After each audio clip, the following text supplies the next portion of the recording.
नमस्कार दोस्तों, स्वागत है आपका हमारे चैनल में। दोस्तों, इस वीडियो के अंदर अभी हम लोग लूसेंट सामान्य ज्ञान इससे रिलेटेड इम्पोर्टेंट 40 क्वेश्चन देखने वाले हैं, जो कि आपके आने वाले एग्जाम्स के लिए काफ़ी इम्पोर्टेंट है। तो आप इन एक एक क्वेश्चन को रट लीजिए। उससे पहले चैनल पर नया है तो चैनल को सब्सक्राइब कर पास में जो घंटे का निशान है उसे भी ऑन कर दें, ठीक है दोस्तों। यदि आपको इनमें से किसी क्वेश्चन का आंसर पता है तो आप अपना आंसर जो है कमेंट बॉक्स में लगा सकते हैं, ठीक है।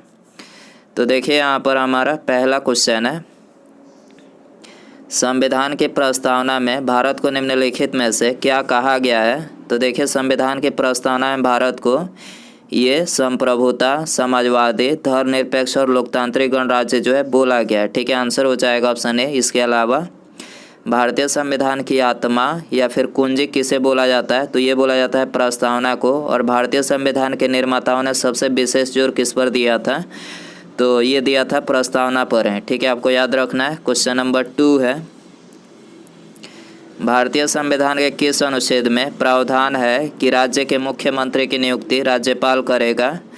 तो देखिए करेक्ट आंसर ऑप्शन ए हो जाएगा अनुच्छेद 164 में, ठीक है। अनुच्छेद 164 में ये प्रावधान है कि राज्य के मुख्यमंत्री की नियुक्ति जो है ये राज्यपाल करेगा, ठीक है। इसके अलावा यदि हम बात करें अनुच्छेद 166 की, तो देखिए इसमें जो है राज्य सरकार के कार्यों का संचालन का प्रावधान है। राज्य सरकार के कार्यों के संचालन का प्रावधान है अनुच्छेद 167। इसमें जो है राज्यपाल को जानकारी आदि के संबंध में प्रावधान है। और अनुच्छेद 155, ठीक है, इसमें जो है राज्यपाल की नियुक्ति का प्रावधान है, ठीक है। आपको याद रखना है। क्वेश्चन नंबर 3 है, निम्नलिखित में से कौन सा अंग मानव शरीर के विभिन्न भागों में ऑक्सीजन को प्रवाहित करता है।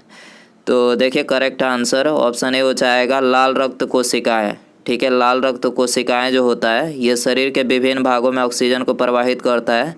लाल रक्त कोशिकाएं यानी रेड ब्लड सेल जिसे और रेड ब्लड सेल जिसे आरबीसी बोला जाता है। और इसका जीवन काल कितना होता है, तो 100 से 120 दिनों का होता है, ठीक है। और एक सामान्य मनुष्य का रक्तचाप कितना होता है, 120/80 होता है, ठीक है। वहीं बात करें श्वेत रक्त कोशिकाएं यानी WBC की, वाइट ब्लड सेल, तो इसका जीवन काल कितना होता है, तो 1 से 4 दिनों का जो है इसका जीवन काल होता है। क्वेश्चन नंबर 4 है, चोल वंश का प्रमुख केंद्र निम्नलिखित में से कौन सा था। तो चोल वंश का प्रमुख केंद्र तंजौर था। करेक्ट आंसर बी हो जाएगा। क्वेश्चन नंबर 5 है, निम्नलिखित में से किस स्थान पर सिकंदर की मृत्यु हुई थी।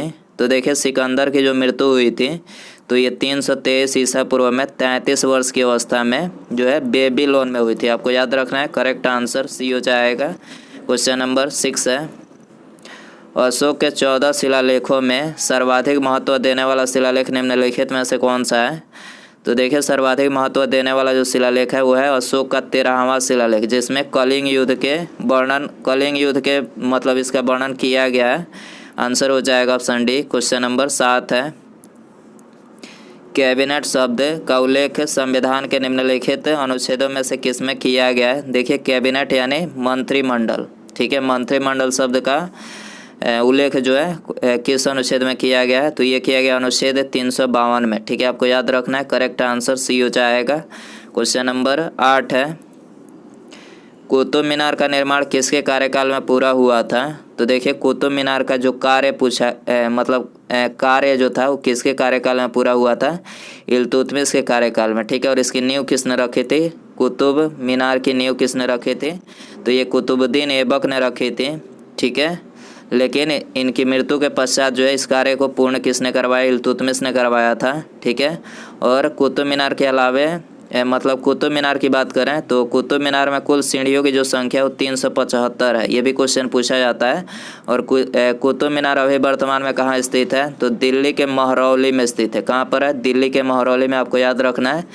इल्तुतमिश करेक्ट आंसर हो जाएगा। क्वेश्चन नंबर 9 है, हमारी पृथ्वी कितने देशांतरों में बटी हुई है। तो देखिए हमारी पृथ्वी जो है ये 360 देशांतरों में बटी हुई है। आंसर हो जाएगा सी। क्वेश्चन नंबर 10 है, संचार उपग्रह निम्नलिखित में से किस वायुमंडलीय स्तर में स्थित होते हैं। तो देखिए संचार उपग्रह जो है ये आयन मंडल, ठीक है। आयन मंडल वायुमंडलीय आयन मंडल में जो है स्थित होते हैं। आंसर हो जाएगा ऑप्शन बी। क्वेश्चन नंबर 11 है, नेफ्रोमीटर से निम्नलिखित में से किसका मापन किया जाता है? तो देखिए नेफ्रोमीटर से बादलों की दिशा एवं गति का मापन किया जाता है। करेक्ट आंसर बी हो जाएगा। क्वेश्चन नंबर 12 है,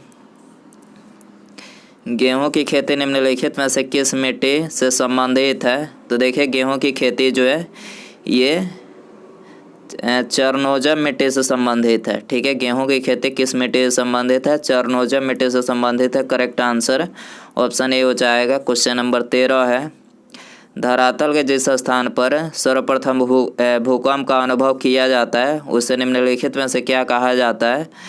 तो देखिए उसे बोला जाता है भूकंप अधिकेंद्र।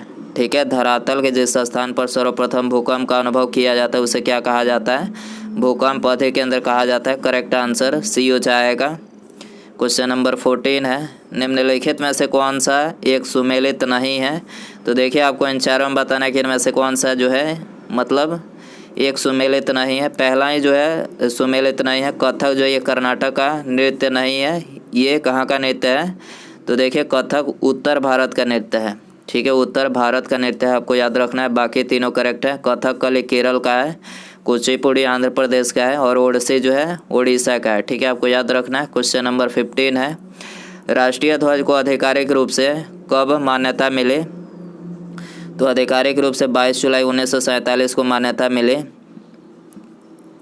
ठीक है, आंसर हो जाएगा ऑप्शन डी। इसके अलावा राष्ट्रीय ध्वज का जो चक्र है उसमें तिलियों की संख्या पूछी जाए तो तिलियों की संख्या 24 है। ठीक है, और राष्ट्रीय ध्वज की लंबाई और चौड़ाई पूछी जाए तो देखिए लंबाई और चौड़ाई 3:2। ठीक है, लंबाई 3 है और चौड़ाई जो है 2, 3:2 आपको याद रखना है। क्वेश्चन नंबर 16 है, अब तक राष्ट्रीय आपातकाल कितनी बार घोषित किया गया है? तो देखिए अब तक जो है राष्ट्रीय आपातकाल 3 बार घोषित किया गया है। पहली बार 1962 में, दूसरी बार 1971 में और तीसरी बार 1975 में। ठीक है, और राष्ट्रीय आपातकाल जो है राष्ट्रपति के द्वारा कौन से अनुच्छेद के द्वारा लगाया जाता है? अनुच्छेद 352 के द्वारा लगाया जाता है, आपको याद रखना है। क्वेश्चन नंबर 17 है, राष्ट्रपति के उम्मीदवार के लिए क्या आवश्यक नहीं है? तो आपको बताना है कि इनमें से क्या आवश्यक नहीं है। तो देखिए यहाँ पर दूसरा ऑप्शन करेक्ट है, पढ़ा लिखा होना ये आवश्यक नहीं है। पढ़ा लिखा ना भी हो तो चलेगा, बाकी तीनों करेक्ट है। उसकी आयु 35 वर्ष होनी चाहिए, लोकसभा का सदस्य निर्वाचित होने की योग्यता हो उसके पास है। ठीक है, और देश का नागरिक। ठीक है, ये तीनों करेक्ट है। दूसरा जो है मतलब गलत पूछा गया तो आंसर हो जाएगा बी। क्वेश्चन नंबर 18 है, वित्त आयोग की नियुक्ति निम्नलिखित में से कौन करता है? तो देखिए वित्त आयोग की नियुक्ति जो है ये भारत के राष्ट्रपति के द्वारा किया जाता है। आंसर हो जाएगा ऑप्शन ए। इसके अलावा वित्त आयोग के गठन का जो प्रावधान है कौन से अनुच्छेद पूछा जाए तो अनुच्छेद 280 में। ठीक है, वित्त आयोग के गठन का प्रावधान कौन से अनुच्छेद में है? 280 में है। क्वेश्चन नंबर 19 है, निम्नलिखित में से कौन सा एक पुरुष सेक्स हार्मोन निम्नलिखित में से कौन सा एक पुरुष सेक्स हार्मोन है? तो पुरुष सेक्स हार्मोन टेस्टोस्टेरोन है। काफ़ी ज़्यादा ये क्वेश्चन पूछा जाता है एग्जाम में। पुरुष सेक्स हार्मोन कौन सा है? टेस्टोस्टेरोन। और यदि पूछा जाए कि महिला सेक्स हार्मोन कौन सा है तो एस्ट्रोजन। ठीक है, एस्ट्रोजन जो है ये महिला सेक्स हार्मोन है, आपको याद रखना है। क्वेश्चन नंबर 20 है, लोकतांत्रिक विकेंद्रीकरण का सुझाव किसके द्वारा दिया गया था? तो ये दिया गया था बलवंत राय मेहता समिति के द्वारा। ठीक है, आंसर हो जाएगा डी। क्वेश्चन नंबर 21 है, दोलन करते सरल लोलक की स्थितिज ऊर्जा निम्नलिखित में से कहाँ पर अधिकतम होती है? तो देखिए अधिकतम होती है किनारों की स्थितियों पर। ठीक है, दोलन करते सरल लोलक की स्थितिज ऊर्जा कहाँ पर अधिकतम होती है? किनारों की स्थितियों पर अधिकतम होती है। आंसर हो जाएगा बी। क्वेश्चन नंबर 22 है, पृथ्वी तथा अन्य ग्रह सूर्य के चारों ओर चक्कर लगाते हैं, यह सबसे पहले किसने सिद्ध किया था? तो देखिए सबसे पहले जो है कोपरनिकस ने सिद्ध किया था। करेक्ट आंसर ये हो जाएगा। क्वेश्चन नंबर 23 है, यदि जल को 10 डिग्री से 0 डिग्री तक ठंडा किया जाए तो जल का आयतन जो है 4 डिग्री तक तो कम होता है फिर बढ़ेगा। ठीक है, जल का आयतन 4 डिग्री सेल्सियस तक कम होता है फिर बढ़ेगा। आंसर हो जाएगा ऑप्शन ए। क्वेश्चन नंबर 24 है, निम्न विद्युत चुंबकीय तरंगों में से किसकी आवृत्ति अधिकतम होती है? तो अधिकतम जो होती है गामा किरणों की आवृत्ति अधिकतम होती है। आंसर हो जाएगा बी। क्वेश्चन नंबर 25 है, यदि किसी तार की त्रिज्या अधिक कर दी जाए तो उसका प्रतिरोध पर क्या प्रभाव पड़ेगा। तो देखिए उसके प्रतिरोध पर जो है उसका प्रतिरोध जो है 1/4 रह जाएगा। ठीक है, आंसर हो जाएगा ऑप्शन सी। क्वेश्चन नंबर 26 है। दोस्तों वीडियो पसंद आ रहा है तो प्लीज़ वीडियो को लाइक ज़रूर करें। चैनल पर आया है तो चैनल को सब्सक्राइब करके जो पास में घंटी का निशान है इसे ज़रूर ऑन कर दें। ठीक है, ऑन कर देंगे तो आपको जब भी मैं वीडियो अपलोड करूँगा उसका नोटिफिकेशन आपको समय से मिल सकेगा। ठीक है, तो क्वेश्चन है, आइंस्टीन को नोबेल पुरस्कार निम्नलिखित में से किस कार्य के लिए मिला था। तो उनको नोबेल पुरस्कार जो मिला था तो ये मिला था प्रकाश विद्युत प्रभाव की व्याख्या के लिए। ठीक है, आपको याद रखना है, प्रकाश विद्युत प्रभाव की व्याख्या के लिए उनको नोबेल पुरस्कार कब मिला था, 1922 में। आपको याद रखना है 1922 में। आंसर हो जाएगा ऑप्शन ए। क्वेश्चन नंबर 27 है। कार्नेलाइट निम्नलिखित में से किसका अयस्क है। तो कार्नेलाइट मैग्नीशियम का अयस्क है। ठीक है, करेक्ट आंसर ये हो जाएगा। 28 है। प्राकृतिक रबड़ को अधिक मजबूत तथा प्रत्यास्थ बनाने के लिए उसमें निम्नलिखित में से क्या मिलाया जाता है। तो देखिए उसमें जो है सल्फर मिलाया जाता है। ठीक है, करेक्ट आंसर ये हो जाएगा। क्वेश्चन नंबर 29 है। मिल्क ऑफ मैग्नीशिया निम्नलिखित में से होता है। तो देखिए मिल्क ऑफ मैग्नीशिया जो होता है तो ये मैग्नीशियम हाइड्रोक्साइड होता है। ठीक है, आंसर हो जाएगा ऑप्शन डी। इसके अलावा मिल्क ऑफ मैग्नीशिया का जो उपयोग होता है तो ये दवा बनाने के रूप में किया जाता है और पेट की अम्लीयता को दूर करने के लिए जो इसका उपयोग किया जाता है। क्वेश्चन नंबर 30 है। बीसीजी का टीका किस रोग में लगाया जाता है। तो देखिए बीसीजी का जो टीका लगाया जाता है काली खांसी में लगाया जाता है। करेक्ट आंसर बी हो जाएगा। बीसीजी टीका का आविष्कार पूछा जाए किसने किया था। तो यूरिन कालमेट ने किया था।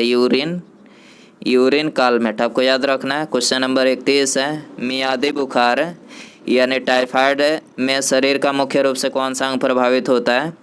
तो देखिए टाइफाइड से मानव शरीर का जो अंग प्रभावित होता है तो ये मुख्य रूप से आते हैं यानी इंटेस्टाइन। ठीक है, इंटेस्टाइन प्रभावित होता है।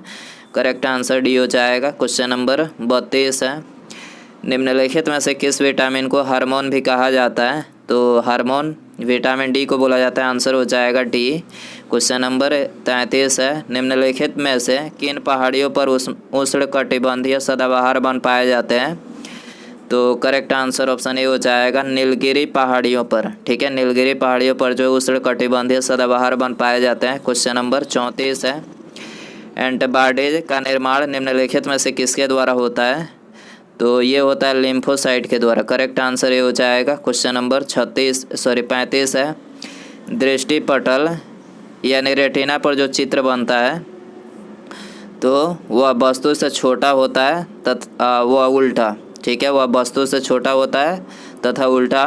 ठीक है, दृष्टिपटल यानी रेटिना पर जो चित्र बनता है वस्तु से छोटा वह उल्टा। आंसर हो जाएगा सी। क्वेश्चन नंबर 36 है। आधार संबंधी याचिकाओं की सुनवाई के लिए कितने जजों की संविधान पीठ बनाई गई है। तो ये 5 जजों की संविधान पीठ बनाई गई है। करेक्ट आंसर ये हो जाएगा। सूर्योदय का देश के नाम से कौन से देश को जाना जाता है।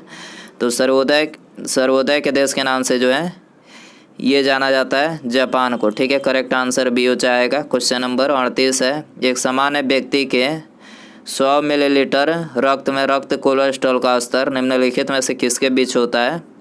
तो रक्त कोलेस्ट्रॉल का जो स्तर होता है 150 और 200 मिलीग्राम के बीच में होता है। करेक्ट आंसर डी हो जाएगा।